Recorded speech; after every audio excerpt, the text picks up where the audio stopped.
Je vous demande d'ouvrir particulièrement dans Jean 12, où nous allons lire du verset 23 au verset 26. Alléluia. Nous avions comme bonne habitude d'afficher les versets à l'écran. Qu'est-ce que c'est bon d'avoir de bonnes habitudes? Et surtout, qu'est-ce que c'est bon de les reprendre? Alléluia. Zemele bado bosekete.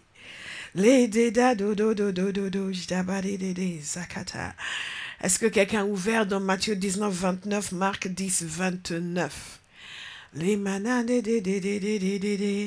Ouvrez du moins dans Jean 12, 23, verset 23 au verset 26. Alléluia, mageste bari, la mana de stobodobodo shebere, nande de gardez les gens en vacances dans vos prières, ne soyez pas jaloux. Mande bere kezamunondo bere, la mene ne kata, le de zekalande de amboro munozekeka. Nous sommes en train de parler des bénédictions pour du gagneur d'âme. Les avantages pour un homme et une femme de gagner des âmes, pas juste de façon ponctuelle, mais d'avoir un style de vie qui vise à gagner constamment des âmes. Dieu nous a enseigné à travers la série « Oblige-les à entrer ». Il a changé notre perspective, il a changé notre vision, il nous a mobilisés pour travailler pour la conversion des gens. Il a posé un fondement solide dans nos vies, il nous a remplis de son esprit. Et nous avons entendu dans ce témoignage que quelqu'un a saisi que j'ai reçu le Saint-Esprit pour agir, non pas simplement pour en profiter pour moi. Ayant pris conscience de cela, ayant laissé cette parole agir, elle a vu des changements.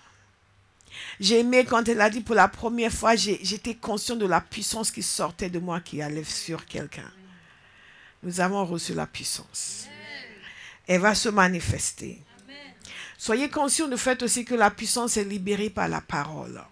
C'est la raison pour laquelle je peux faire des déclarations sur vous et vous voyez des changements dans votre vie. Alléluia. La puissance de Dieu est libérée par la parole. Quand vous annoncez l'évangile, attendez-vous à ce que la puissance de Dieu soit libérée et que les gens soient convaincus.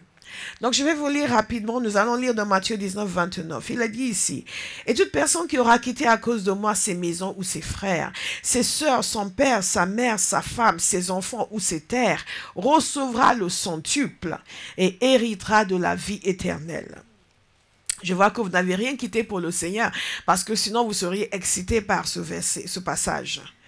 Mais puisque vous avez l'intention de quitter beaucoup de choses et beaucoup de personnes pour le Seigneur, vous pouvez le retenir comme une promesse. Mais certains d'entre vous, nous sommes très heureux de lire ce genre de passage dans la parole de Dieu. Et la même chose est reprise par l'apôtre, par Marc, dans Marc 10, 29. Jésus répondit, je vous le dis en vérité, personne n'aura quitté à cause de moi et à cause de la bonne nouvelle, sa maison ou ses frères, ses sœurs, sa mère, son père, sa femme, ses enfants ou ses terres, sans recevoir au centuple, dans le temps présent, des maisons, des frères, des sœurs, des mères, des enfants et des terres avec des persécutions. Et dans le monde à venir, la vie éternelle. Amen. La même chose est reprise dans Luc 19. Et nous voyons en constant dans ce passage. Dans Marc, il parle de persécution également. Et nous savons que ça fait partie de la vie chrétienne. Mais nous voyons en constant dans ce passage, c'est que les trois évangélistes parle de la vie éternelle et parle du monde à venir, le monde à venir, le monde à venir, le monde à venir. Dans Marc et 10, il parle du monde à venir. Dans Matthieu, il parle, Marc et Luc aussi, de la vie éternelle. C'est très important de comprendre que dans le royaume de Dieu, dans les affaires de Dieu, il y a un principe de récompense. Notez-le bien, il y a un principe de récompense. Dieu récompense nos actions. Il récompense les gens qui portent des fruits. Beaucoup de personnes voient l'œuvre de Dieu comme une corvée parce qu'elles n'ont pas compris qu'il y a une récompense. Nous servons Dieu par gratitude, par devoir, par un sens de responsabilité. Alléluia. En sens de responsabilité. Nous avons la responsabilité et le devoir de servir le Seigneur. Il est mort pour nous afin que nous vivions pour lui. Il nous a sauvés pour de bonnes œuvres. C'est la responsabilité de chaque chrétien de servir le Seigneur. Si vous ne servez pas, vous manquez à votre devoir en tant que chrétien. Vous devez servir. C'est le devoir de chaque chrétien de servir. Mais nous le servons aussi par reconnaissance parce que nous sommes tellement reconnaissants pour tout ce qu'il a fait pour nous. Et reconnaissant aussi pour l'appel. C'est ce que l'apôtre Paul a écrit à Timothée. Lorsqu'il rend grâce à Dieu parce qu'il l'a appelé et l'a considéré digne. En toute franchise, c'est un privilège pour nous de servir. Parce qu'en nous-mêmes, nous n'en sommes pas dignes. Dieu devrait refuser des gens comme nous.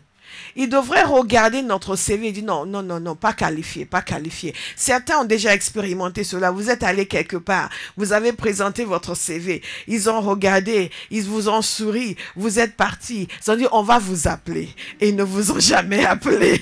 Et certains vous ont appelé, ils ont dit désolé madame, désolé monsieur, on a pris quelqu'un d'autre. Et vous avez eu l'impression que vous n'étiez pas qualifié, vous n'étiez pas digne. Les êtres humains vous rejettent pour des postes, mais Dieu vous choisit. Amen. Et vous nomme, et vous osez dire non, je ne vais pas le faire. Que cela disparaisse pour toujours de la vie de chaque homme et chaque femme à Abba House. C'est un privilège de servir. Un grand privilège que Dieu nous demande de le servir. Donc nous le servons par devoir, par un sens de responsabilité. Nous le servons par gratitude. Nous sommes reconnaissants pour tout ce que Jésus a fait pour nous. Donc c'est qu'est-ce que nous pouvons faire pour toi, Seigneur. Mais nous devons aussi savoir que, en dépit du fait que Dieu a le droit de nous réclamer tout, absolument tout, la réalité aussi c'est que lorsque nous faisons des choses pour lui, il nous récompense. Il nous récompense. Il nous récompense parce que ce que nous faisons pour lui est la démonstration de notre amour pour lui. C'est ce que Jésus a dit à Pierre. Tu m'aimes? Paie mes brebis. D'autres t'aimes, tu m'aimes? Fais quelque chose pour moi. Et le fait de faire ce quelque chose pour le Seigneur est la démonstration de notre amour, de notre égard, de notre respect et de notre obéissance. Et Dieu bénit les gens qui sont obéissants. Mais il dit que les rebelles demeurent dans une terre aride.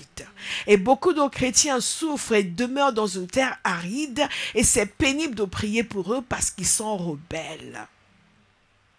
Tout ce que Dieu nous demande de faire, ils ne veulent rien. Ils veulent juste que Dieu réponde à leurs problèmes, qui résout les problèmes de leur vie, qui s'occupe de leurs affaires. Mais tout ce que Dieu leur demande de faire pour lui, ils ne veulent rien entendre. Ce ne sera pas votre témoignage. Donc il y a ce principe de récompense, gardez-le à l'esprit. Il y a toujours une récompense. Et si vous comprenez qu'il y a une récompense, vous allez arrêter de vous lamenter, vous allez arrêter de vous plaindre quand vous devez faire quelque chose où vous épuisez dans l'œuvre de Dieu. Dieu m'a appris à ne jamais me plaindre. Je épuisé, fatigué, parfois je peux à peine bouger en doigt, je dis, thank you Jesus, thank you for calling me, thank you Jesus for the privilege of serving you. Merci Jésus pour le privilège de m'épuiser à ton service. Avant, je m'épuisais dans la bêtise. Maintenant, je m'épuise dans la droiture, dans la sainteté. Je te donne mes forces physiques. Merci pour ce privilège. Parce qu'il y a toujours une récompense. Gardez cela à l'esprit. J'insiste dessus parce que il faut que ce soit ancré en nous. Quelle que soit la chose, si c'est pour Dieu, il y a une récompense. La récompense, ce n'est pas l'approbation humaine. Ce n'est pas ce que les gens voient, c'est ce que Dieu voit. Ce n'est pas, et ça ne justifie pas non plus de ménager ses frères. Le Seigneur voit. Non, beaucoup des gens qui disent le Seigneur voit, c'est des gens que le Seigneur n'est pas du tout d'accord avec eux. Il n'y a que leur chair qui dit, le Seigneur voit, le Seigneur voit. Quand vous connaissez vraiment le Seigneur, vous ne parlez pas comme cela. Parce que vous êtes toujours conscient du fait qu'il y a une possibilité de... La mana. Comme je dis toujours, si Dieu ne vous a pas corrigé, vous n'avez pas encore entendu sa voix. Et dans Jean 12, il y a quelque chose qui est puissant ici. Jésus lui répondit, l'heure où le Fils de l'homme va être élevé dans sa gloire est venue. En vérité, je vous le dis, si le grain de blé tombé en terre ne meurt pas, il reste seul. Mais s'il meurt, il porte beaucoup de fruits. Celui qui aime sa vie la perdra. Et celui qui déteste sa vie dans ce monde la conservera pour la vie éternelle. Si quelqu'un me sert, qu'il me suive. Et là où je suis, là aussi sera mon serviteur. Il y a un principe fondamental ici, c'est que nous ne devons pas être trop attachés à nos vies sur terre. Le Seigneur va nous permettre de faire une série sur ce que Jésus a dit. Parce que Jésus a dit des choses extraordinaires que les chrétiens ont oubliées. Vous me suivez? Et le Seigneur me met ça à cœur depuis un certain temps, de prendre certaines des choses que le Seigneur nous a dit et de les explorer de nouveau et voir quelles sont les implications dans nos vies. Parce que nos styles de vie doivent changer. Et donc, nous ne devons pas être trop attachés à notre vie sur terre. Trop attachés à notre style de vie, trop attachés aux choses du monde au point où nous négligeons les choses de Dieu parce que je suis là, je fais ci, je fais ça, je fais ça. Et Jésus dit ceci, si quelqu'un me sert, notez-le bien, mais apprenez-le par cœur, le Père l'honorera. Si quelqu'un me sert, le Père l'honorera. Il n'a pas dit le pasteur l'honorera.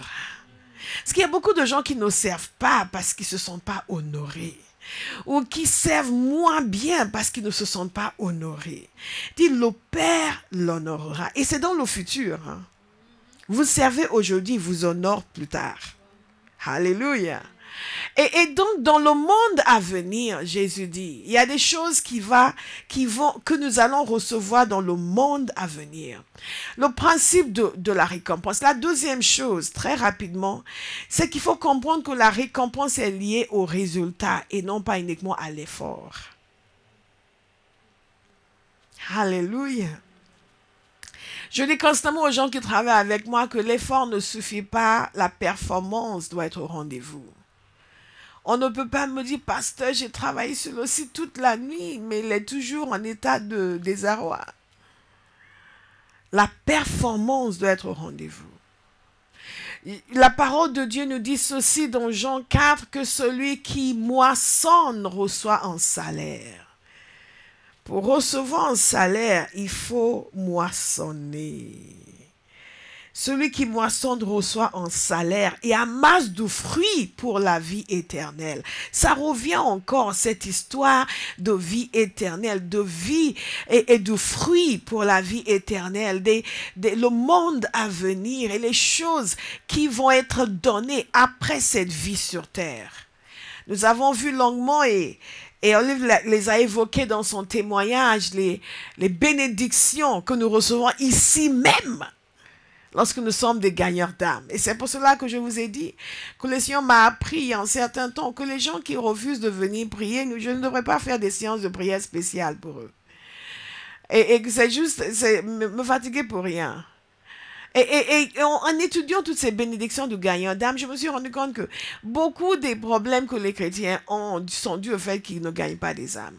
Que quand on est un gagnant d'âme, il y a certaines choses que Dieu nous donne parce que nous sommes des gagneurs d'âme. Et on n'a plus besoin que le pasteur jeûne et prie pendant 3 jours. Alléluia. Donc j'ai pris la résolution que ceux qui refusent de gagner des âmes, ils vont prier pour eux-mêmes.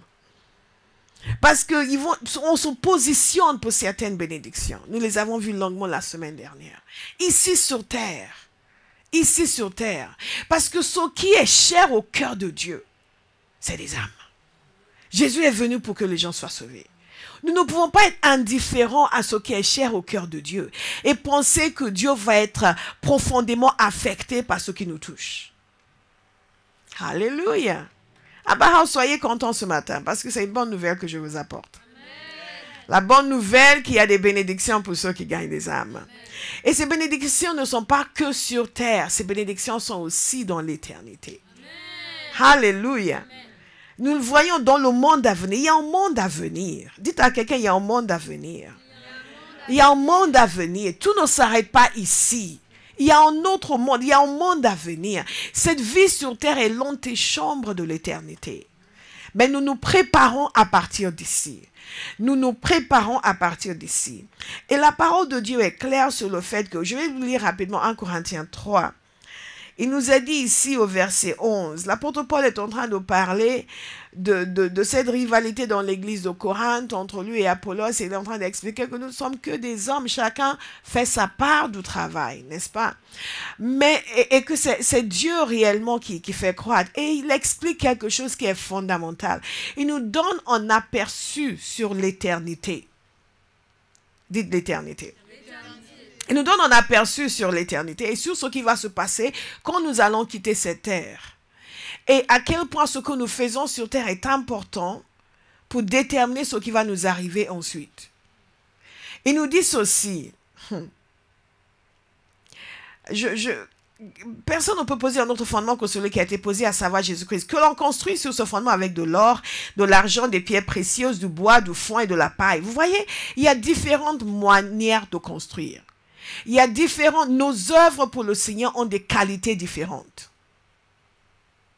Et selon la qualité de votre œuvre, vous serez récompensé. Mais regardez ce qu'il dit. L'œuvre de chacun sera dévoilée. L'œuvre de Florentine sera dévoilée. Toutes les choses où nous pensons pouvoir nous réfugier derrière le Seigneur sait, et donner l'impression qu'en fait, on fait plus que ce que l'on fait, c'est juste vous qui ne me comprenez pas. Il y a un jour où tout sera dévoilé. Dites à quelqu'un, tu n'auras pas honte ce jour-là. Tout sera dévoilé. L'œuvre de chacun sera dévoilée. Écoutez attentivement. Le jour du jugement la fera connaître. Car elle se révélera dans le feu et l'épreuve du feu indiquera ce que vaut l'œuvre de chacun. Waouh! Si l'œuvre que quelqu'un a construite sur le fondement subsiste, il recevra une récompense. Dites récompense. Pas ici sur terre. Après, dans le monde à venir. Nos œuvres seront jugées. Et certains vont recevoir une récompense. D'autres n'auront pas de récompense. Ah bon? Oui. Il parle de chrétiens.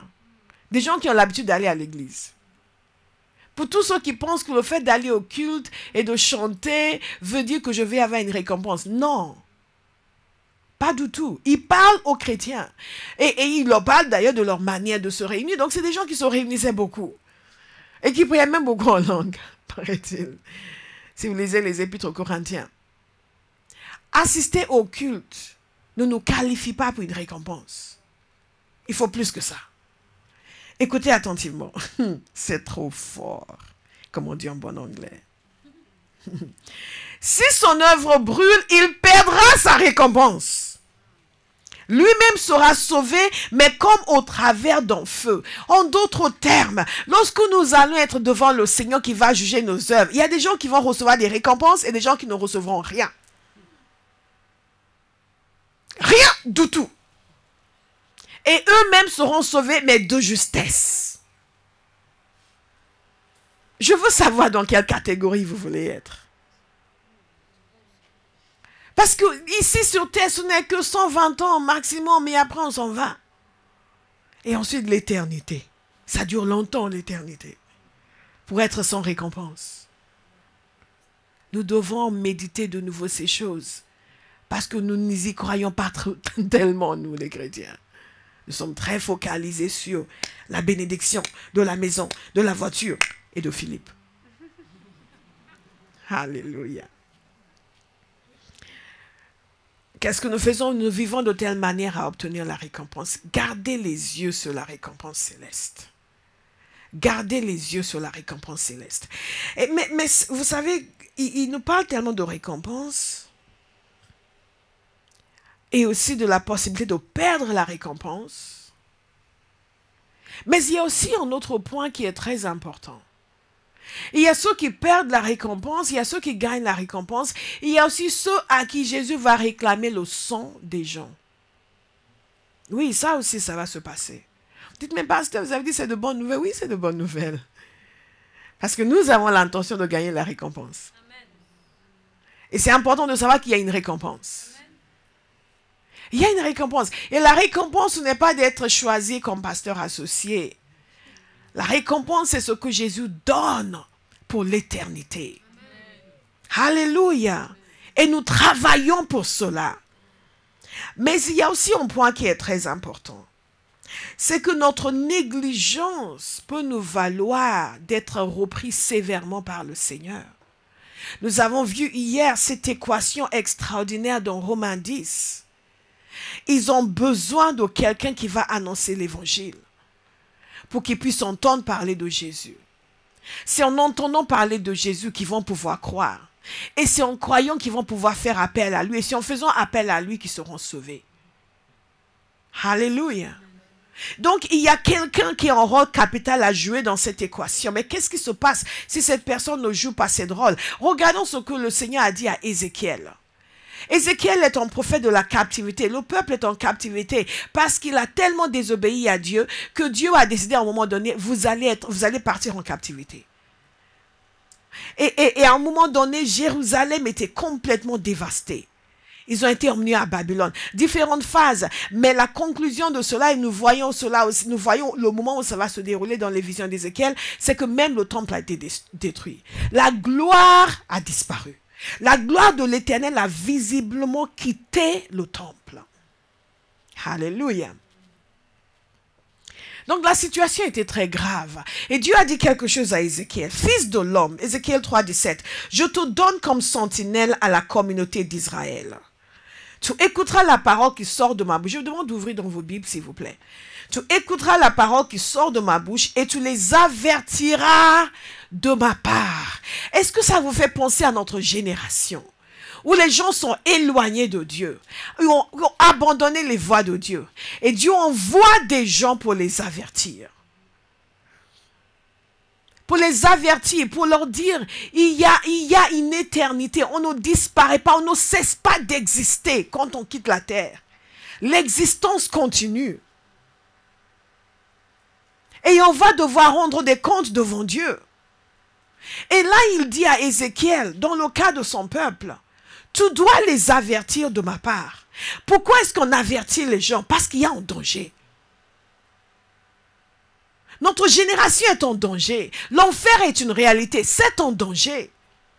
Et nous devons avertir les gens. Ici donc, il parle à Ézéchiel, il lui dit, tu vas les avertir de ma part. Mais est-ce que c'est facultatif? S'il ne les avertit pas, c'est pas bien grave. Non, qu'est-ce que Dieu lui dit? Écoutons attentivement. Parce que c'est le même Dieu que nous servons. Quand je dirais au méchant, tu vas mourir, c'est certain. Et si tu ne l'avertis pas, si tu ne parles pas pour avertir le méchant afin qu'il renonce à sa mauvaise conduite et reste en vie, ce méchant mourra, écoutez bien, à cause de sa faute, mais je te réclamerai son sang. Je te réclamerai son sang.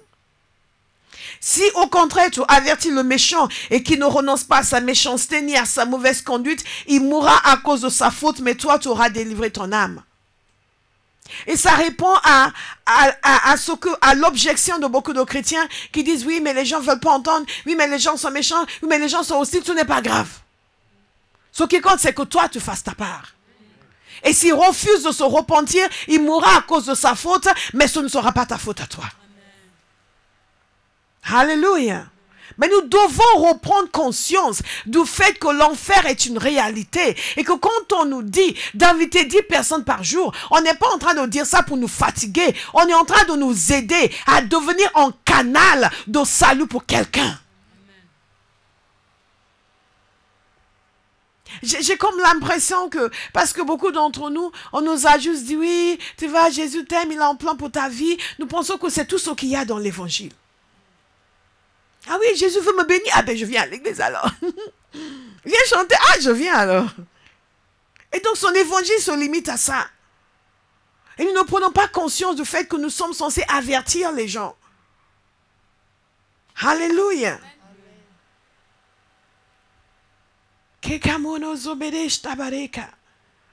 Mais c'est puissant parce qu'il dit, je te réclamerai son sang. Et vous pensez que ça existe encore dans le Nouveau Testament? Absolument.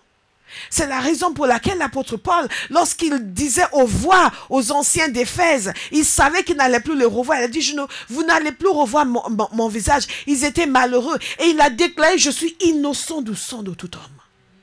Il a dit, parce que j'ai annoncé toute la révélation de Dieu. Tout ce que je sais de Dieu, je vous ai dit. Donc celui qui va périr, ce ne sera pas de ma faute. Je prie que ce soit le témoignage de quelqu'un à Bauhaus. Alléluia. Moi, j'ai pris la résolution que si quelqu'un vient dans l'église dont je suis pasteur, s'il reste dans ses péchés, ce ne sera pas de ma faute. Ce ne sera pas parce que je ne l'ai pas averti. Beaucoup de gens veulent que vous leur disiez que de bonnes choses pour qu'ils puissent continuer à venir. Mais à quoi ça sert? Moi, je ne veux pas avoir du sang sur les mains. J'ai peur du jugement. J'ai la crainte de Dieu. Vous ne comprenez pas. Je n'ai peur d'aucun être humain sur terre. Mais par contre, Dieu... Vous me suivez? Il faut garder l'œil sur l'éternité. Que quand votre ami qui vit sa vie vous dit, mais tu penses que je vais aller en enfer? Oh, mais tu sais... Non, non, non, dites-lui, oui, tu vas aller en enfer. Tu dois arrêter. Arrête tes bêtises. Il y a un jugement. Parce que s'il meurt et que vous ne le prévenez pas, vous ne l'avertissez pas, vous aurez du sang sur les mains. Je vous ai parlé des visions de Kenneth Hagin. Et d'ailleurs, c'est l'apôtre Paul lui-même, en écrivant à ces mêmes Corinthiens, qui a dit ceci, ainsi donc 2 Corinthiens 5, verset 11, ainsi donc, puisque nous savons ce qu'est la crainte du Seigneur, nous cherchons à convaincre les hommes. Nous cherchons à convaincre les hommes parce que nous savons ce que c'est la crainte du Seigneur. Je vous ai parlé la semaine dernière d'une vision de l'enfer que Dieu a donnée à Kenneth Hagin. Il lui a donné aussi une vision du ciel. Mais il y a une autre vision qui me vient à l'esprit qu'il a eue du Seigneur.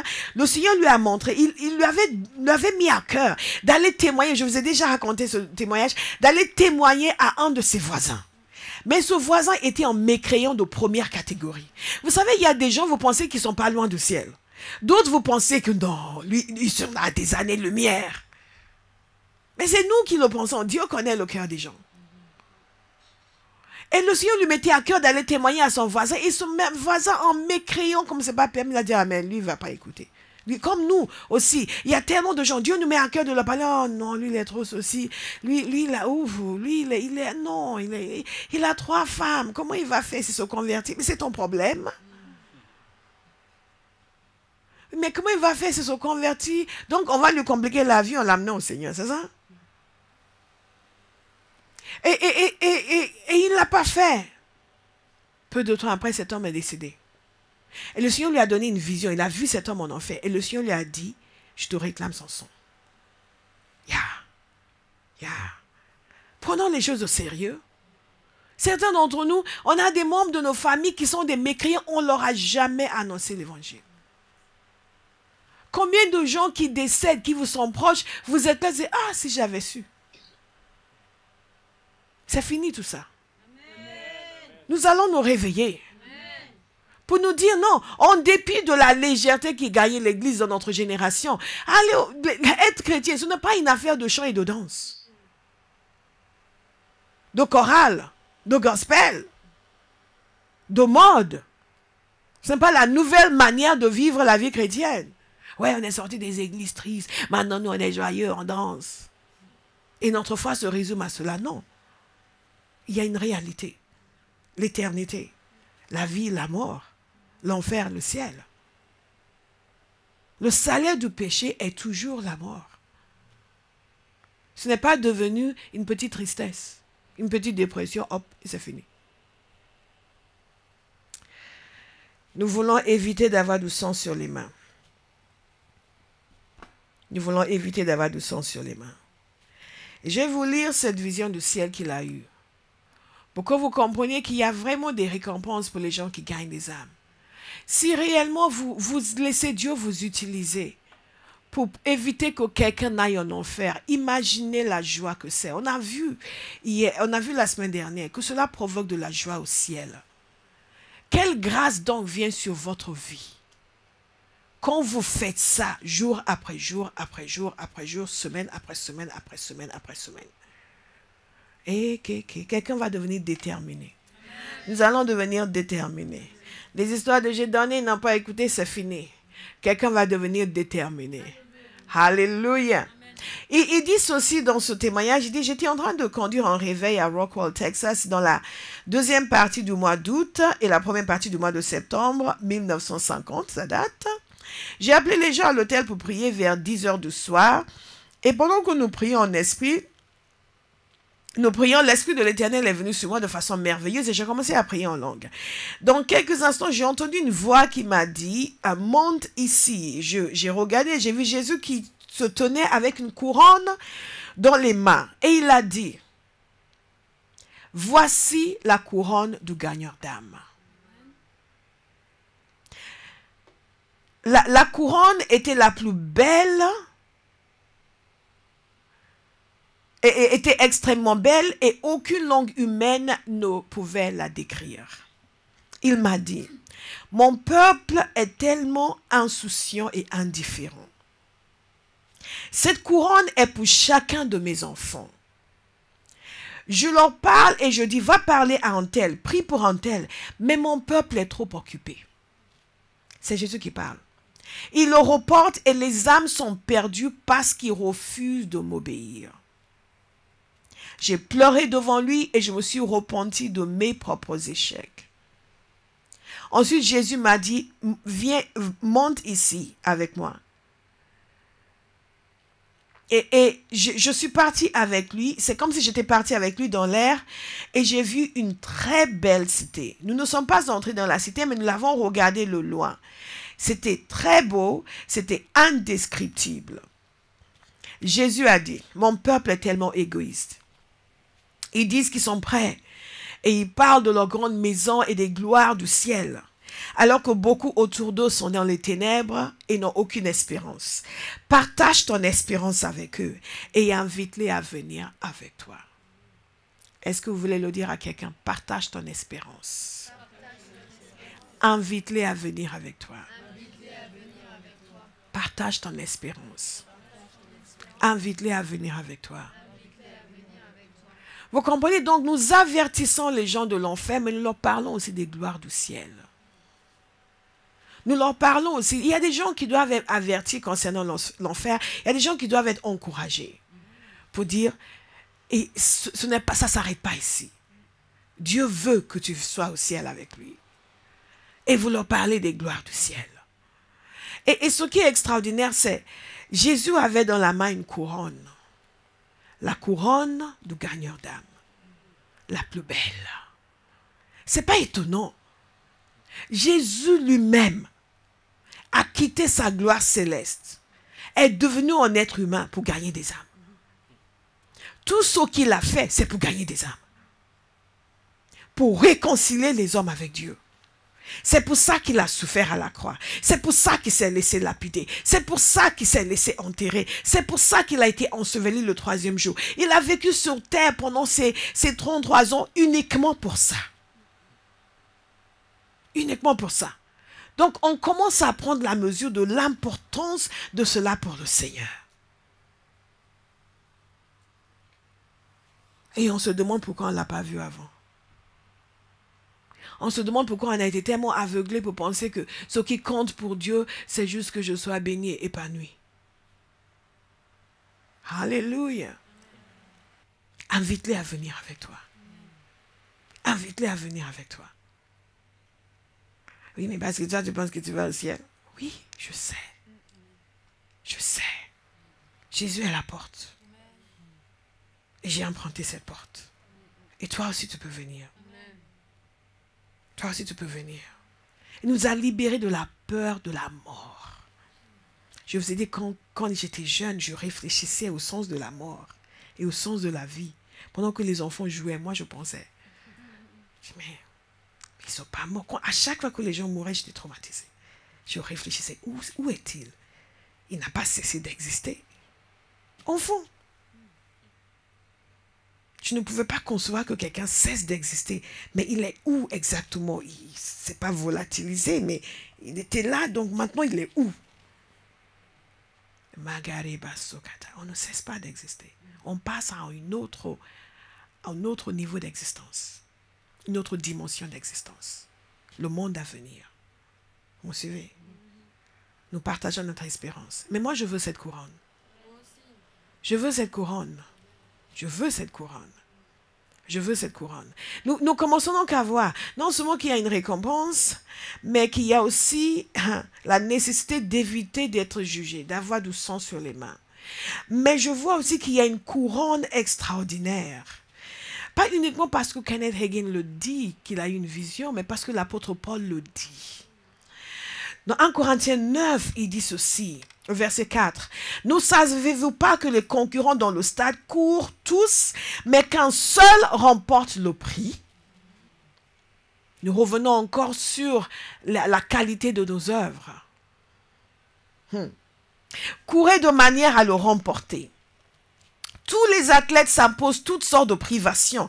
Et ils le font pour obtenir une couronne qui va se détruire. Mais nous, dites-nous, c'est une couronne indestructible. Amen. Nous, c'est une couronne indestructible. Alléluia. Dis non, les athlètes, il dit, moi donc je cours. Je cours. Voici un homme qui a compris. Donc on se demande pourquoi l'apôtre Paul, comment il a fait tout ce qu'il a fait. Il a voyagé, il s'est fait lapider, il a fait naufrage, il s'est fait chasser, toutes sortes de choses. Et il a continué, il avait une révélation. Il voyait une couronne. Et il a dit, moi, je la veux cette couronne. Et vers la fin de sa vie, il a dit, c'est bon, j'ai gagné le bon combat. J'ai remporté la course. Maintenant, vous savez maintenant ce qui va se passer? Il y a une couronne qui m'attend. Il avait compris. Donc toute sa vie en allant là, en faisant ceci, ce n'est pas parce qu'il avait reçu un autre esprit que nous. C'est parce qu'il avait reçu le même Saint-Esprit et a reçu la révélation de la couronne qui l'attendait. Il a dit, ah, il y a une couronne. Et cette couronne, c'est une couronne indestructible. Et moi, je cours. Je cours pour l'obtenir. Regardez ce qu'il dit. Moi donc, je cours. Est-ce qu'il y a quelqu'un à Barras qui va courir? Amen. Non, je ne sais pas. Est-ce qu'il y a quelqu'un qui va courir? Amen. Qui va cesser de penser que d'inviter 10 personnes chaque jour, c'est trop. Et est-ce que c'est ça courir? C'est trop, non, c'est trop. Non, non, non. Quelqu'un rompait jusque-là. Il y a certains qui n'ont même pas commencé à romper. Vous savez, parfois, vous avez des enfants, et à 5 ans, ils ne marchent pas. Il y a des chrétiens comme ça. Ils ont 20 ans, ils ne marchent toujours pas. Et ils ne rompent même pas encore. Quelqu'un va se libérer de la paralysie. Amen. Va commencer à romper, et ensuite à marcher, et ensuite à courir. Amen. Alléluia. C'est un choix que nous faisons. Nous ne devons pas nous soumettre à l'apathie, à la léthargie. Quelqu'un doit décider sur la base de la parole de Dieu. C'est comme ça, j'ai compris quelque chose. Maintenant, je vais courir. Amen. Ma température physique ne va plus m'empêcher. Ah, je sens un petit mal de tête. Moi, de tête disparaît parce que moi, j'ai une couronne qui m'attend. Je vais courir. Ah, je vais courir. Plus que jamais auparavant. Infatigable. Amen. Infatigable.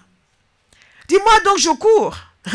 Mais pas comme à l'aventure, je boxe. Mais non pour battre l'air. En d'autres termes, je sais ce que je fais. Nous ne savons pas ce que nous faisons. Nous vivons de jour en jour, de chant en chant, de culte en culte. Ah, aujourd'hui, c'était bon le culte, hein? Donc on passe une bonne semaine. Ah, cette semaine, je n'ai pas vraiment senti la parole. Ah, je ne me suis pas senti inspiré. Ça suffit. Ça suffit. On va courir pour avoir la couronne. Amen. Alléluia. Et je vous le dis, je serai à côté de Jésus pour dire, je leur ai dit, Seigneur. Je leur ai dit, Seigneur, je leur ai dit, parce que moi, je vais avoir ma couronne. Alléluia. On ne se laisse pas arrêter, on ne se laisse pas décourager, quand on sait qu'il y a quelque chose qui nous attend. Si on ne vit que pour la gloire ici-bas, pour la reconnaissance des gens, pour l'approbation des gens, on est vite découragé. Parce que Satan va s'arranger pour que les gens qui devraient être reconnaissants soient les plus méchants.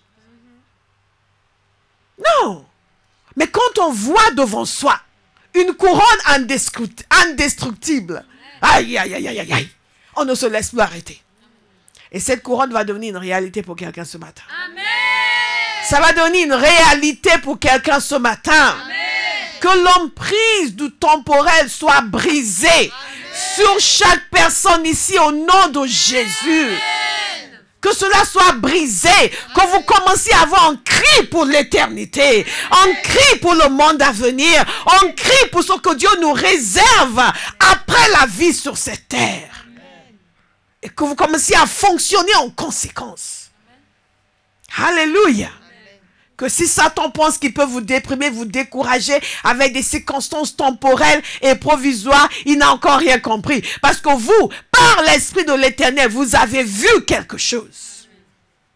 On cesse de pleurnicher, on cesse de se plaindre, on cesse d'être découragé, on cesse d'être fatigué. On sait non, parce qu'on voit quelque chose.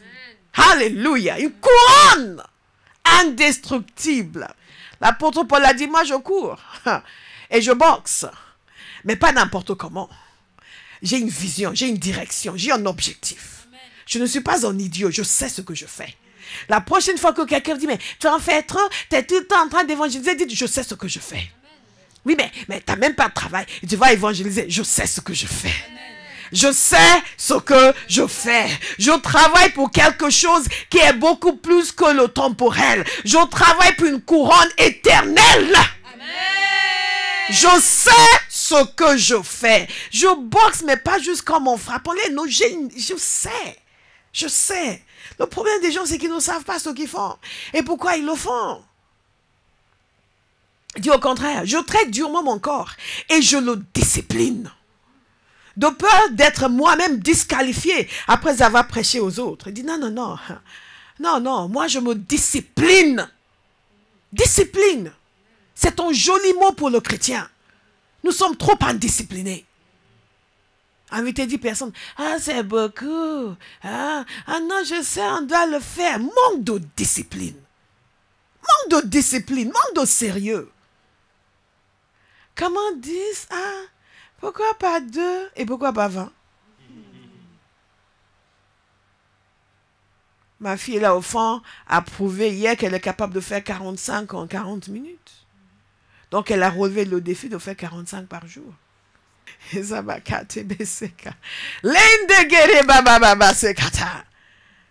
discipline. Quand on sait où on va, on est discipliné.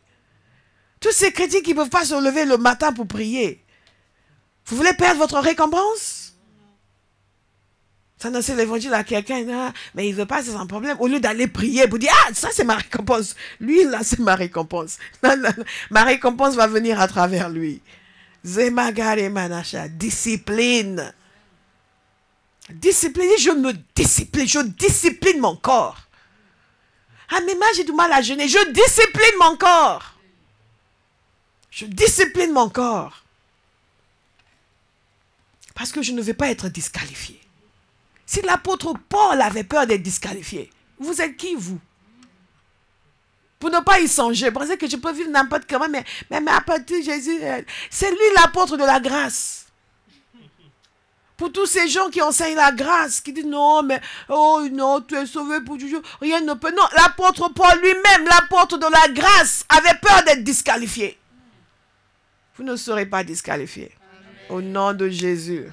Mais il faut avoir cette conscience. On ne vit pas n'importe comment parce qu'il y a quelque chose qui nous attend. Alléluia. Il y a une récompense qui nous attend. Il y a une couronne qui nous attend. Et je vais mourir comme Paul est mort. Il est mort en disant, je sais. Je sais.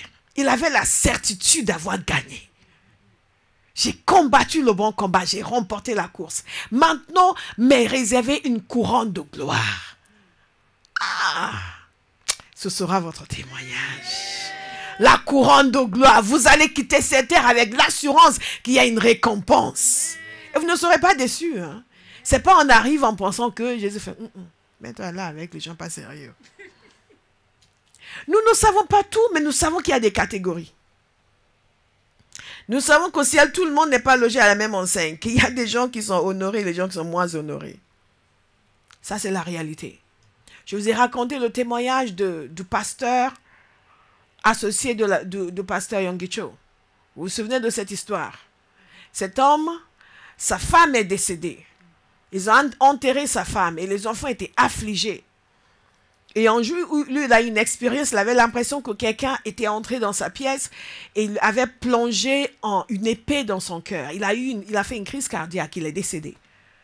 Donc, ils l'ont préparé pour la mort et 3 jours plus tard, ils allaient l'enterrer. Mais il s'est passé quelque chose. c'est que lui, à un moment donné, au moment où il a fait cette crise cardiaque, il a vu des anges. Et les anges, 3 anges sont venus le chercher.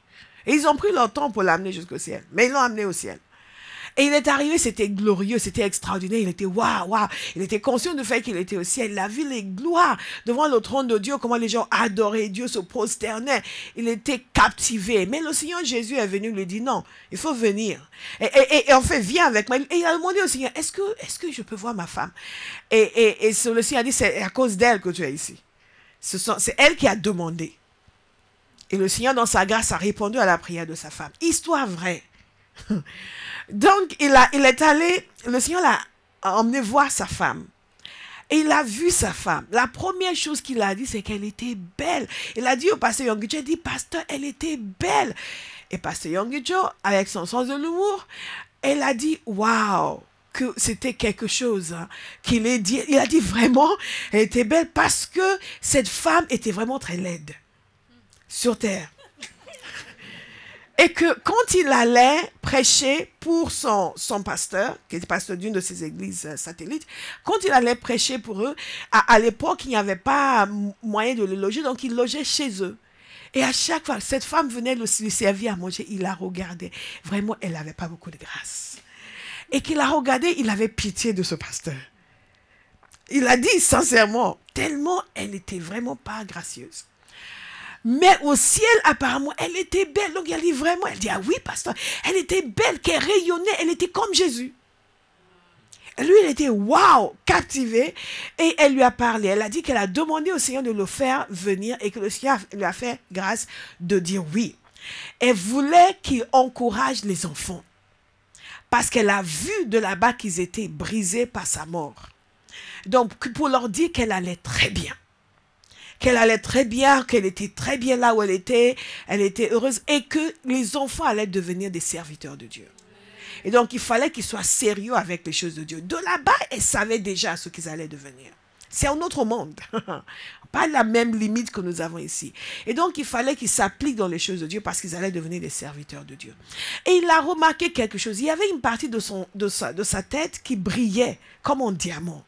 Et il a dit cet endroit était un endroit où elle avait eu une blessure sur terre parce que son père, quand ils étaient jeunes et ils sortaient ensemble, son père était vexé par le fait qu'elle allait à l'église. Donc, il a pris un petit morceau de pierre, un gros morceau de pierre, et l'a jeté et ça lui est tombé sur la tête, ça lui a cassé le crâne. Et donc, là, elle avait un problème. Toute sa vie, il y avait quelque chose qui n'allait pas. Mais cet endroit, au ciel, brillait comme un diamant.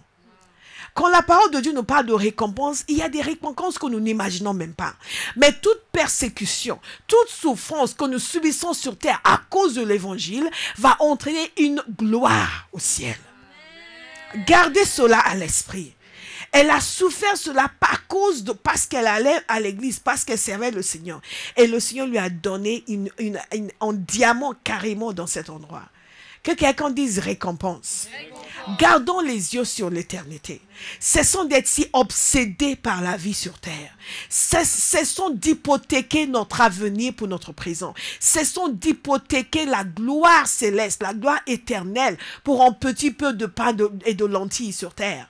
Ne soyons pas comme Ésaü qui a méprisé son héritage. Beaucoup de chrétiens méprisent leur héritage et sont prêts à prendre quelque chose du monde parce qu'ils veulent le succès, la réussite et négliger les choses de Dieu. Ils vendent leur héritage. Ce ne sera pas votre témoignage. Amen. Tout ce que vous subissez sur terre, toute persécution, toute insulte pour la cause de l'évangile amène une gloire céleste. Amen. Et donc, il a parlé avec elle et le Seigneur l'a emmené pour voir sa maison. Et il expliquait que ce sont vraiment des demeures. Il y a vraiment des demeures que Dieu réserve aux siens. Vous voyez qu'on n'est pas mariés au ciel. Pour tous ceux qui vont quitter Jésus pour aller épouser Philippe. Ah, aussi, sa femme avait sa maison, lui avait la sienne.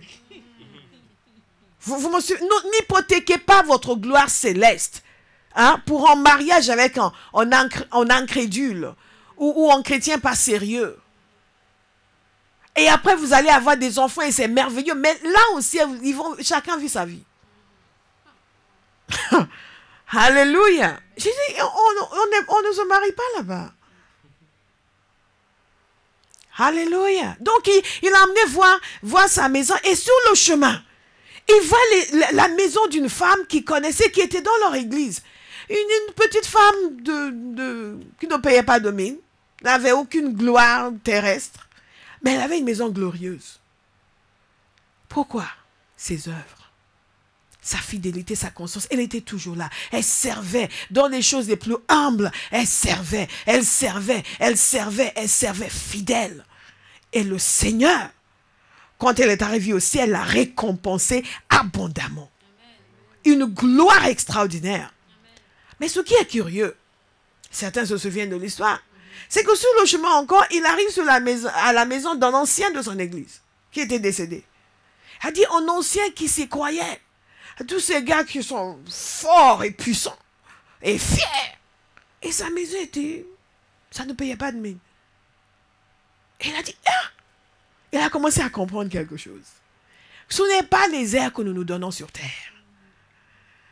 C'est réellement l'œuvre que l'Éternel va juger, qui va déterminer la gloire céleste.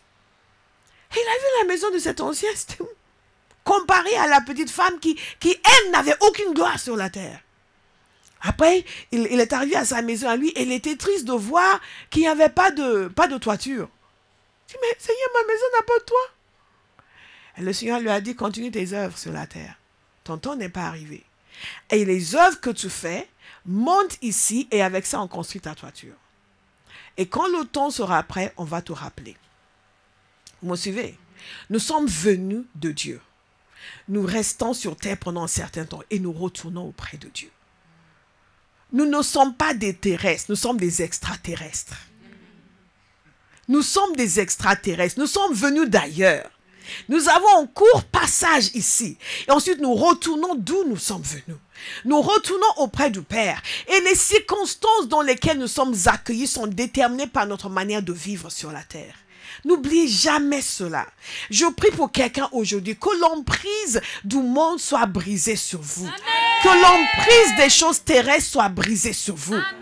Au nom de Jésus. Amen. Au nom de Jésus. Au nom de Jésus, qui ne se trouve personne à Abba House, qui hypothèque sa destinée éternelle pour un plat de lentilles, pour une jolie fille, pour de l'argent. Parce que nous savons que la parole de Dieu est claire. Cherchez premièrement le royaume de Dieu et sa justice, et tout le reste sera ajouté. Donc pourquoi hypothéquer sa destinée éternelle? Et donc il est revenu sur terre. Et le Seigneur a dit, le Seigneur lui a dit, maintenant il faut que tu repartes tout de suite, vite, parce que tes habits sont sur le point de t'enterrer. Parce qu'il était décédé. Et à l'époque, en Corée, ils n'avaient pas des morgues, donc ils enterraient les gens au bout de la 3e jour, mais ils les gardaient à la maison. Et il avait lavé, il l'avait préparé, il était allongé à côté du cercueil. Donc, il se préparait pour le mettre dans... Et il est redescendu avec l'ange, et l'ange lui a dit, vite, saute dans ton corps. Histoire vraie. Il est entré dans son corps. Il n'y a que les chrétiens qui ne croient pas ce genre de choses. Les occultistes vont vous dire qu'ils sortent tout le temps de leur corps. Un serviteur de Dieu a raconté l'histoire d'un moment où ils étaient en train de prier. Ils priaient fort. La nuit, ils faisaient des veillées pour tous ceux qui dorment pendant les veillées. On prie pendant les veillées. Ils priaient. Ils sont sortis le matin. Ils ont vu une vieille femme accrochée à un poteau d'électricité. Elle était en sous-vêtements. Et ils ont dit, mais maman, vous faites quoi là-haut? Vous savez ce qu'elle faisait? Elle volait. Et les prières étaient tellement chaudes que l'atmosphère spirituelle, paf, elle est tombée. Elle a perdu ses ailes. Elle n'a pas pu continuer. Elle a dit, oui, mais je volais par ici. Il y a des choses spirituelles. Il n'y a que les chrétiens qui ne voient pas les choses spirituelles. Les sorciers vont vous dire, ils volent tout le temps. La nuit, ils quittent Genève, ils viennent à Paris. Ils font des réunions, ils quittent Paris, ils vont à Bujumbura pour faire des réunions, tout en dormant dans leur lit. Une servante de Dieu qui disait que à un moment donné, elle faisait beaucoup d'enseignements sur la sorcellerie, et les sorciers venaient la harceler. Ils se projetaient dans sa voiture parfois pour venir la harceler. Ils sortaient de leur corps pour venir la harceler. Un jour, elle a menacé. Elle a dit, la prochaine fois que vous faites ça, je vais vous bloquer. Vous n'allez pas pouvoir retourner dans votre corps. C'était la dernière fois. C'était la dernière fois. Parce que si vous priez et vous les bloquez, qu'est-ce qui va se passer? Ils vont mourir. Ils vont mourir. Donc, il est revenu du ciel. Et il était fâché. Vous pensez que quelqu'un revient du ciel et va être de bonne humeur? Il était fâché. Il dit, mais quoi? Vous allez m'enterrer? Tu dis, mais tu étais mort. mais il a raconté cette histoire au pasteur Yonggi et ça a changé sa vie. Et le pasteur Yonggi a témoigné du fait qu'il a travaillé pour le Seigneur. Après cette expérience, déjà il servait Dieu, mais là il s'est donné à fond. Il construisait sa toiture. Il a travaillé pour le Seigneur. Pourquoi le Seigneur permet de telles expériences? Uniquement pour lui, uniquement pour ses enfants? Non. Pour aussi nous donner un aperçu. Est-ce que vous me suivez? Parce qu'il sait à quel point la pression de la vie sur terre peut nous aveugler, au point où nous ne voyons que les choses terrestres. Et de temps en temps, il nous donne un aperçu par des gens fiables, parce qu'il y a toutes sortes d'individus qui ont bu un peu trop de coca le soir et qui font des rêves étranges et veulent diriger l'église avec leurs rêves bizarres. Non, par des gens dignes de foi, ils nous donnent parfois un aperçu pour que nous puissions être conscients du fait que, hé, réveillez-vous. Il y a plus, il y a plus, il y a plus. Dites à quelqu'un, il y a plus, il y a plus. Travaille pour la récompense éternelle. C'est une réalité.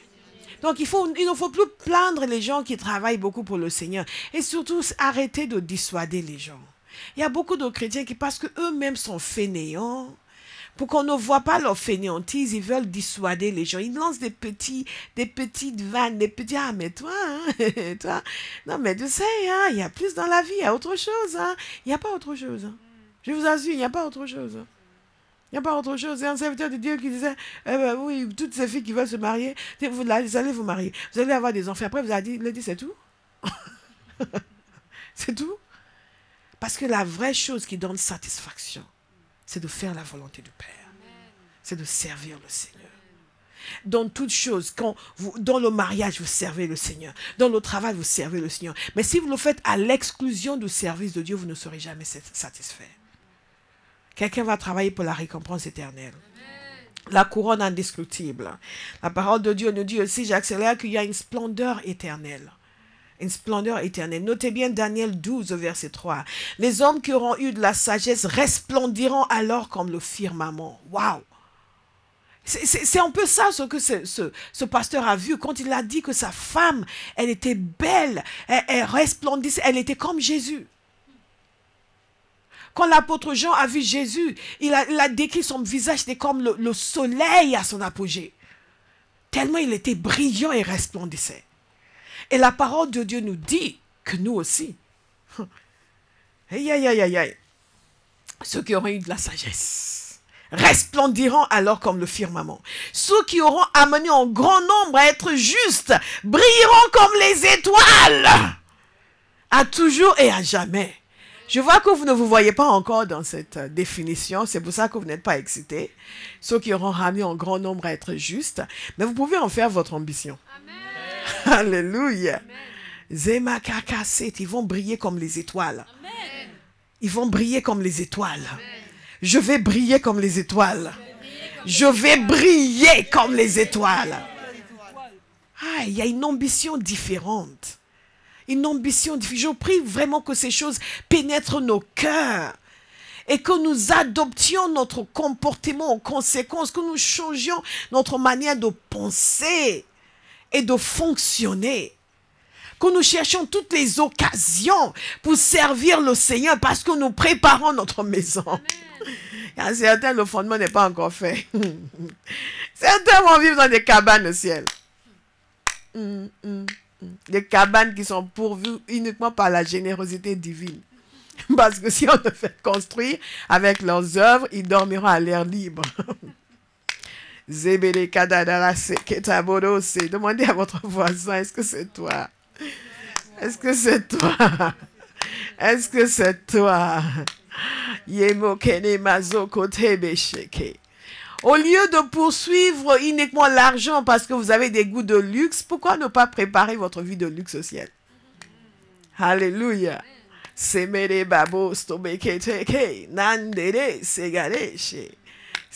le Seigneur pour que vous puissiez avoir une existence luxueuse au ciel. On ne va pas vous promettre des vierges. Mais Dieu nous promet des demeures éternelles.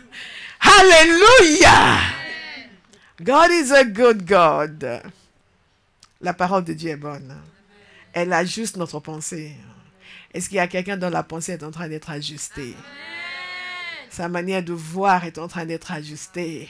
Donc la prochaine fois que quelqu'un vient vers vous pour dire, écoute, est-ce que tu peux faire ça, ça, et ça, au lieu de faire, oh, on nous demande tout le temps des choses. Merci, merci, merci pour l'opportunité, merci, merci, merci. Seigneur, ça fait une fenêtre. Alléluia. Merci pour l'opportunité. Gloire au Seigneur.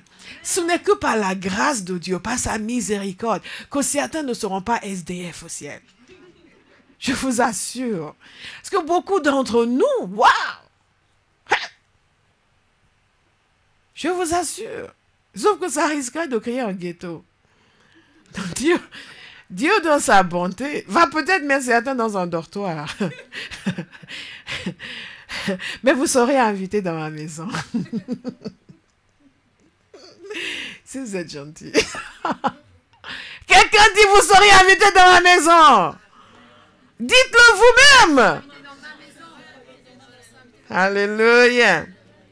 Et nous savons aussi très rapidement qu'il y a une approbation divine pour ceux qui travaillent bien pour le Seigneur. C'est l'histoire que le Seigneur Jésus a racontée concernant l'homme qui avait confié des responsabilités à ses serviteurs. Et à la fin, il a eu cette phrase qui est vraiment puissante et qui représente ce que nous voulons que le Seigneur nous dise lorsque nous arrivons au ciel. Son maître lui dit, c'est bien, bon et fidèle serviteur. Tu as été fidèle en peu de choses, je te confierai beaucoup. Viens partager la joie de ton maître. Viens partager la joie de ton maître. Quand vous arrivez, les anges se réjouissent. Le Seigneur lui-même se réjouit. Parce que votre vie a été une telle démonstration de son amour et sa bonté. C'est vraiment extraordinaire. Il y a des raisons de prier pour soi-même. D'être délivré de tout ce qui est amour du monde. Tout attachement terrestre qui lutte contre notre destinée éternelle. Et quelqu'un donc va prendre des décisions. Nous avons fait une consécration. Mais je sais que certains doivent refaire cette consécration. N'est-ce pas? Comme nous avons entendu Olive, c'est en entendant les bienfaits, les avantages, les bénédictions, que c'est encore réveillé de nouveau pour dire « Ah, c'est bon pour moi !» Vous savez, Dieu, il a toujours des packages d'intéressement. Parce que certains d'entre vous, même si nous sommes sanctifiés, nous sommes quand même toujours motivés par l'intérêt. Okay, what's in it for me? Beaucoup. Est-ce que vous avez vu que c'est beaucoup? Mais je vais vous encourager à réécouter ce message, à reprendre ces versets, à les méditer, pour que ça puisse vraiment entrer dans votre cœur et que ça change votre fonctionnement. Alléluia. Donc, qu'est-ce que nous faisons? Nous décidons. Je vous ai parlé de cet homme. La référence est Matthieu 25, verset 14 et verset 21, qui a remis ses biens à ses serviteurs. Il a donné 5 sacs d'argent à l'un, l'autre, un, et au troisième, il a donné, l'autre 2, et au troisième, il a donné 1. Et chacun selon sa capacité. C'est vraiment ça l'Église. C'est selon la capacité de chacun. Mais ce qui compte, c'est ce que nous faisons avec. C'est ce que nous faisons avec. Alléluia. Donc quelqu'un doit décider de changer de style de vie. Que ce qui vous a été donné dans cette période soit le minimum que vous faites. Que ça devienne un style de vie. Pour sortir gagner des âmes. Que ça devienne votre logique. Votre fonctionnement. Waouh! J'aime beaucoup ce que l'apôtre Paul a fait. Il a dit, j'endure des privations. J'endure des privations. En d'autres termes, j'accepte et je supporte la difficulté. Je ne lâche pas parce que les choses sont compliquées. Je ne lâche pas parce que les choses sont dures pour moi. Je ne lâche pas parce que je souffre. J'endure, je continue. Pas parce que c'était en surhomme, mais parce que lui, il a vraiment cru l'évangile. Nous, on a juste accepté Jésus. Mais lui, il a vraiment cru l'évangile. Et il voyait quelque chose. Vous savez, la parole de Dieu nous dit concernant Jésus que pour la joie qui lui était réservée, la joie qui était devant lui, il a enduré la croix. Cette couronne indestructible, c'est une joie qui est devant nous. La récompense céleste, c'est une joie qui est devant nous. Alléluia. Être trouvé les mains propres devant Dieu, c'est une joie qui est devant nous. Que nous soyons accueillis au ciel, bon fidèle serviteur. Vous imaginez que Dieu vous dit ça? Bon fidèle serviteur, c'est une joie qui est devant nous. Est-ce que quelqu'un peut regarder cette joie qui est devant lui? Et à cause de cette joie, endurer les difficultés, endurer les privations, supporter la difficulté. Nous ne sommes pas faits pour vivre une vie sans problème, sans difficulté. Nous sommes faits pour triompher dans l'adversité. Et nous le faisons en regardant. Pas juste, oui, les gens ne m'aiment pas. Oui, mais je sais, il n'y a pas que moi qui dis des bêtises. Et si tout le monde dit des bêtises, pourquoi c'est moi? Non, non, non. La parole de Dieu nous dit que si nous souffrons, nous ne devons pas souffrir comme des malfaiteurs. Mais souffrir pour l'évangile, oui. Mais pas comme des malfaiteurs. Beaucoup d'entre nous, nous souffrons pour nos bêtises. Nous pensons que Seigneur, tu vas. Non, non. Le Seigneur n'est pas content de toi. Puis tu dois être là pour me représenter, tu fais des bêtises. Non. Ce point est tellement capital à cause de la joie qui était devant lui. Il a enduré la croix. L'apôtre Paul a dit, je vois une couronne indestructible. Par conséquent, je discipline mon corps. Alléluia. Et pasteur Bola, je vois une couronne indestructible. Je vois une récompense céleste. Donc je me donne à fond. Dans tout et pour tout. Et je ne laisse personne me décourager. Aucune approbation, aucune désapprobation. Quelqu'un doit décider. Je cours. Je cours. Je cours. Je cours. Je cours. Je cours. Quelles que soient les difficultés, je cours. Je ne reporte pas les âmes. Je ne reporte pas le salut de quelqu'un d'autre. Parce que moi, j'ai besoin d'argent. Comment pouvez-vous négliger le salut de quelqu'un? Parce que vous n'avez pas d'argent. Parce que l'argent dont vous avez besoin et cette âme, c'est la même valeur? C'est la même valeur? C'est important pour nous d'être sobres et sérieux. Et comprendre que Dieu voit des milliards d'êtres humains qui vont en enfer chaque jour. Et il nous demande, nous, d'être en maillant dans leur salut. Et nous disons, ah non, Seigneur, non, non, non, parce que moi, je n'ai pas de vêtements. Regardez, mettez les deux sur une... Et dites-moi, est-ce qu'on n'est pas un peu ridicule? Est-ce qu'on n'est pas un peu ridicule? Je n'ai pas de vêtements, je n'ai pas d'argent, donc je ne peux rien faire pour l'instant. Et qui crève. Qui crève, parce que moi j'ai besoin d'argent. Qui crève.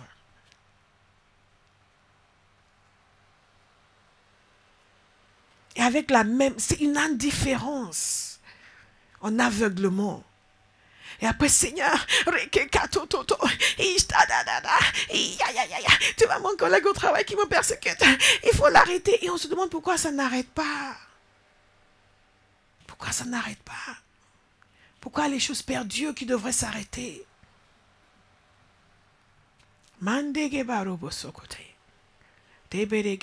Quelqu'un dit, Seigneur, rends-moi sensible à ce qui touche ton cœur. Au nom de Jésus. Qu'est-ce que nous faisons? Nous adoptons un style de vie différent. Et nous adoptons une vie de prière qui nous rend puissants spirituellement. Et qui nous permet non seulement d'affronter les difficultés de nos vies, mais aussi de triompher pour pouvoir être utile à Dieu. Et être utilisé pour changer la vie de quelqu'un. Alléluia. Donc quelqu'un ne va pas dire, oui, il me reste 50 personnes ou 100 personnes. Je n'ai même invité personne. On aurait pensé qu'on vous avait dit d'aller mettre votre main dans la bouche d'un vipère. Ah non, moi je ne peux pas. Pourquoi personne me demande des choses comme ça? C'est pas normal.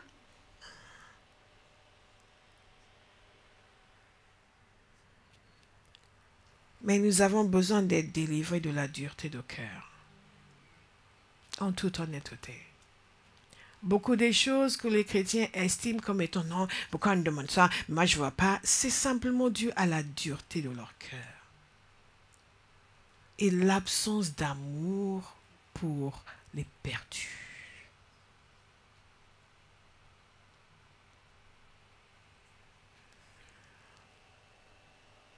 Mais quand nous voyons que Dieu est un rémunérateur, nous comprenons pourquoi. Dans cette vision de Kenneth Hagin, il a dit que son peuple est égoïste. Ah, moi ça me fait mal. Je ne voudrais surtout pas que Jésus me regarde et qu'il dise tu es égoïste. Je vois qu'il y a des gens à qui il va dire bon et fidèle serviteur. Bon et fidèle serviteur. Amen. Bon et fidèle serviteur. Amen. Bon et fidèle serviteur. Amen. Je prie et nous allons prier dans quelques instants que nous soyons déprogrammés. Nous avons été mal programmés. Nous avons besoin d'être déprogrammés. Nos réactions, nos attitudes, nos pensées, notre comportement est le résultat d'une programmation néfaste pour notre vie éternelle. Néfaste, qui va à l'encontre de ce qu'il faut pour avoir la récompense. Et quand je vois que certains n'auront pas la récompense, wow, ça me fait réfléchir. Ça me fait réfléchir. Est-ce que vous aurez la récompense? Il y a 2 personnes ici qui sont convaincues. Ou qui du moins ont décidé de faire ce qu'il faut pour. Est-ce que vous aurez la récompense? Est-ce que vous aurez la récompense? Si vous pensez que vous allez faire, si vous êtes décidé à faire ce qu'il faut pour avoir la récompense, chez Makara, je vais vous inviter. Je vais compter jusqu'à 3. Je vais vous inviter à vous lever d'un bond et à commencer. Je vais compter jusqu'à 3. Je vais vous inviter à vous lever d'un bond et à commencer à prier. La première chose, c'est, il nous reste peu de temps, de demander pardon au Seigneur. Demander pardon au Seigneur pour la négligence. Et nous avons tous besoin de le faire. J'ai besoin de le faire. Demandez pardon au Seigneur pour la négligence. Demandez pardon au Seigneur pour l'égoïsme. L'égoïsme. Nous sommes tous contents du fait que nous irons au ciel, n'est-ce pas?